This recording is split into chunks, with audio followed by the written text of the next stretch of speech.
voilà, deux présidents qui nous ont rejoints, deux présidents qui sont aussi vice-présidents de Polivia, mais qui sont essentiellement présidents de leur structure. Vianney Lescroix, vous êtes président de Via Industrie, bonjour. Bonjour. Et bienvenue. Merci. Bah oui, quand même, on est là, on est en direct, donc il n'y a pas de filtre. Pierre-Jean Leduc, vous êtes président de Polivia Formation, la formation. Et alors, Pierre-Jean, il vient de Normandie, alors vous avez dirigé l'ISPA à Alençon, belle institution pour... Vianney, vous venez d'où? Parce que j'ai parlé de la Normandie, parce que je viens de Normandie moi-même, ça n'a aucun intérêt. Mais... Alors, l'entreprise est basée en Vendée. Voilà, comme ça, j'ai parlé de tout le monde. Bienvenue à tous les deux. Alors, on va parler de ces nouvelles structures. En un mot, Polivia Formation, donc le bras armé de la formation pour nous, les industriels plasturgistes. La formation, c'est essentiel. Et donc, en fait, dans la création de Polivia, on a aussi intégré le volet formation. Via Industrie qui est là pour justement épauler l'ensemble des patrons de PME que nous sommes dans les différents chantiers qui les concernent. Les services, c'est très important et la formation, ô combien important. Il y a tellement de réformes. Chaque gouvernement fait sa réforme sur la formation. Alors, évidemment, il faut être au top de la législation, au top de la compétence et de l'employabilité. C'est l'objectif que vous portez au sein de Polivia Formation. C'est au cœur de vos enjeux. C'est vraiment au cœur de nos enjeux parce qu'en fait, quand on a réfléchi à créer Polivia, on a fait un sondage et on s'est posé la question, est-ce que la formation doit être intégrée à Polivia? Et en fin de compte, le résultat a été sans aucun doute, il fallait que la formation soit intégrée à la fois au niveau formation initiale et formation continue. Formation initiale, ça a amené pas mal de débats parce qu'on s'est dit, est-ce qu'il faut vraiment intégrer la formation initiale?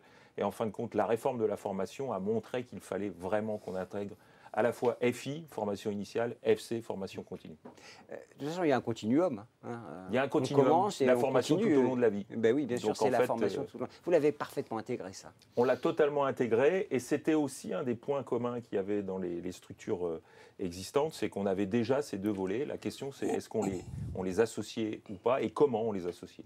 Donc vous disiez que j'étais déjà bien impliqué avec l'ISPA, donc en fait il a fallu faire fusionner tout ça, mais c'est une très belle aventure. Parce qu'il y a un objectif quand même. La formation continue, on peut faire du sur-mesure, on peut sortir du catalogue, parfois on peut faire du sur-mesure. La formation initiale, il faut pouvoir influer sur les contenus. Il faut pouvoir influer, alors il y a des exercices imposés, et puis après, on en parlait tout à l'heure, c'est notre force d'influence, c'est que faire en sorte que la formation initiale soit vraiment adaptée aux besoins de nous les plasturgistes. Et en fait, il y a toujours un décalage, et donc plus on sera force d'influence, plus on pourra influer sur les programmes. Ben oui, c'est bien d'avoir une formation qui soit... C'est de l'employabilité dont on parle, donc les entreprises sont très sensibles à cet aspect d'avoir la bonne compétence au bon moment. Complètement. Et donc pour renforcer ce pilier de la formation, c'est aussi nécessaire, on a rappelé tout à l'heure que nos PME sont de taille moyenne de 45-50 personnes. Donc les personnes qui sont à la tête de ces entreprises n'ont pas forcément toutes les compétences. On a tous nos points forts et nos points améliorés. Ce qui fait que Via Industrie est là en complément de la formation pour justement accompagner nos dirigeants d'entreprise sur les métiers qui sont très techniques comme le social, l'accompagnement juridique. D'ailleurs, vous le disiez, quand on préparait, parfois il faut aider le président à faire son plan de formation. Exactement, puisque, encore une fois, on sait que quand on est dirigeant d'une société de 30-40 personnes, on est au four et au moulin. Ouais.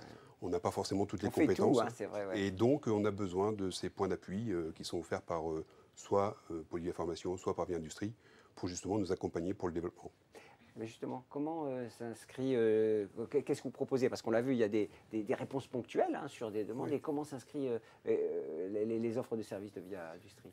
Elles sont traitées directement avec l'industriel en fonction de ses réels besoins. On a parlé de proximité tout à l'heure. Là aussi, on a un maillage territorial qui fait qu'il doit y avoir un relais fort entre nos représentants territoriaux et le dirigeant d'entreprise, de façon à co-construire les actions, les outils qui permettront à la société de se développer. Et l'enjeu, c'est de répondre à la grande diversité des entreprises. Et les services demandés sont très hétéroclites. Très divers. Donc ça va du domaine administratif avec, comme on le disait tout à l'heure, le côté social, l'accompagnement juridique, qui sont des points incontournables. Mais également sur des points très techniques. On peut parler de mutations technologiques dans les ateliers, d'accompagnement pour la productivité et donc des diverses actions très techniques. L'innovation, c'est au cœur de la machine, évidemment, vous serez là pour répondre. Alors, Pierre-Jean, comment s'inscrit cette structure? Un peu la même question Polivia Formation au sein de... En fait, on l'a vu que Polivia, c'était un guichet unique. C'est-à-dire que ça traite à la fois tout le côté juridique, le côté convention collective et autres, donc toute la partie syndicale, la partie service aux entreprises avec via industrie, et puis Polivia Formation pour tout l'aspect formation. Donc en fait, nous, on va traiter l'aspect formation en plasturgie, tout ce qui touche à notre métier, à notre cœur de métier. Et quand je dis guichet unique, c'est qu'en fait, on a une force commerciale commune.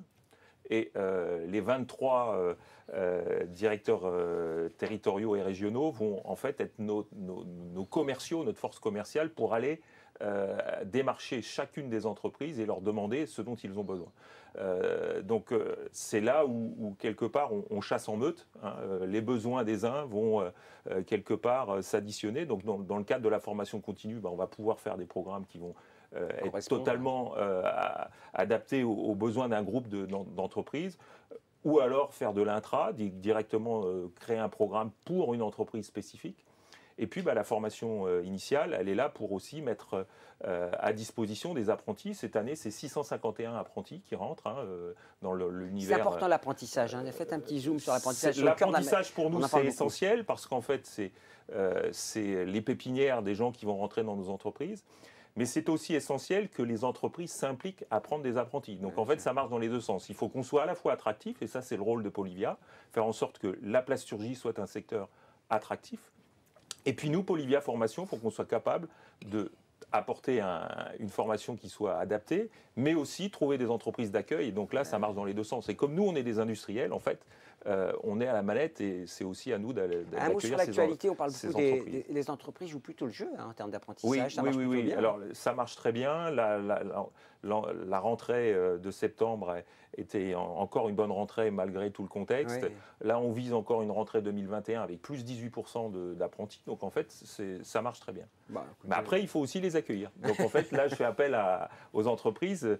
Prenez des apprentis, accueillez les apprentis. Et pourquoi ils ne voudraient pas des apprentis? Après tout, c'est un métier, l'apprentissage sur le terrain, c'est essentiel. La qualité de contact avec les entreprises pour offrir des services est essentielle, le maillage territorial. C'est très, très important. Je dirais, la création de l'industrie peut permettre deux choses.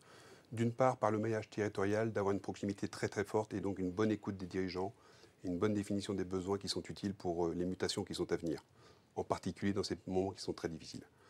Deuxième point, c'est que la fusion en termes de services nous permettra aussi d'être et d'apporter le meilleur de ce qui se faisait dans chacune des régions. Et c'est aussi l'objectif de pouvoir, en tout point du territoire national, offrir on va se permettre de dire le top de la qualité de service auquel sont en droit d'attendre nos adhérents. Il y a un travail d'inventaire qui a été fait, tout ce qu'on sait faire, et il a fallu le mettre à disposition. Oui, c'est certainement encore à améliorer, donc c'est aussi la partie de la feuille de route.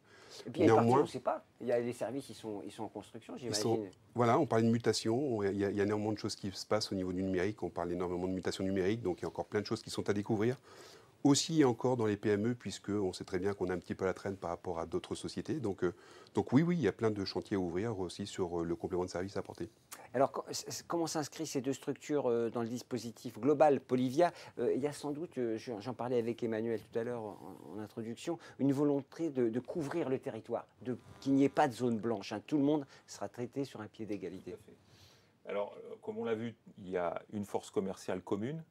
Il y a toutes les régions qui sont couvertes, puisque les 13 régions sont couvertes avec des directeurs régionaux et pour certains même des directeurs territoriaux. Et puis on a, nous, au niveau de Polivia Formation, en fait 3 pôles essentiels qui sont le pôle lyonnais, le pôle alençonnais et le pôle du Bourget du Lac. Mais on a aussi des représentants à Paris, des représentants à Dijon, à Nancy, à Oyonnax. Donc on a en fait une couverture territoriale qui est très large. Mais chaque entreprise, les 1300 entreprises, et j'espère qu'il y en aura plus, puisqu'en fait on a potentiellement encore un grand gisement de croissance, aura la visite de ces représentants territoriaux pour pouvoir en fait quelque part prendre part à ce volet formation ou ce volet service. C'est vrai que là ce qu'on est en train de dire, c'est que où qu'on soit, on pourra activer des services qui n'étaient pas initialement dans la région. Oui. Donc là c'est un message fort aux équipes, Édouard et ses équipes des délégués, de justement Edouard qui sera là tout à l'heure, je précise, pour ceux qui n'avaient pas suivi. Oui. Oui, de poursuivre ce qui a été mis en place. Il y a des régions où ça fonctionne très bien depuis très longtemps. Et comme on le disait auparavant, il y a des régions sur lesquelles on est relativement peu présent, avec des gisements importants. Donc ce sera extrêmement important d'être efficace et d'être très très présent auprès des adhérents et des futurs adhérents pour offrir ces différents services. Retenez ces deux visages, ils seront présents sur les territoires. Vous allez vous balader un peu partout, vous faites la tournée des popotes. On a une équipe pour ça, parce que nous, on a aussi nos entreprises à faire tourner. Mais en tout cas, on est des hommes de terrain, donc on a toujours plaisir à rencontrer. On a aussi nos responsabilités régionales, puisqu'en fait, moi, je m'occupe aussi de la direction Normandie. Et donc, en fait, on va être aussi au contact. Donc, on est aussi des commerciaux pour aller chercher des heures de formation ou des heures de prestation pour nos équipes. C'est l'engagement. C'est ça qu'on devine quand on vous écoute. C'est l'engagement, évidemment, interprofessionnel, l'engagement pour sa société, l'engagement. Et c'est ça que vous démontrez avec la présentation et devient industriel de Polivia Formation. Oui, je pense que... Après, il ne faut pas non plus négliger le fait que ça se passe dans un climat qui est toujours très agréable. Donc on sait qu'on donne, on récupère, on prend, et je dirais c'est le principe même en fait de ce type d'engagement où au niveau des comités régionaux, je dirais on est très satisfait aussi de faire appel à nos collègues. On est quelque part les premiers représentants aussi de Polivia dans nos régions, avec nos comités régionaux qui sont en place. Donc non, c'est beaucoup de plaisir à partager. Du plaisir à partager. Ben voilà. Et donner pour recevoir. Donner pour recevoir. C'est un titre de chanson, me semble-t-il. Oui. Non, je ne sais pas. Merci beaucoup, Vianney. Pierre-Jean, alors je ne connais pas beaucoup de Vianney, voilà, j'en connais un. Il y en a un qui chante, paraît-il. Il y en a un qui chante, paraît-il. Mais je ne vous ai pas demandé de chanter, Vianney, peut-être la prochaine fois. Nous allons passer à la séquence suivante. Je vous souhaite bon vent à tous les deux. Bon retour en Normandie. Restez. On va lancer le jingle. Un syndicat au service de ses adhérents.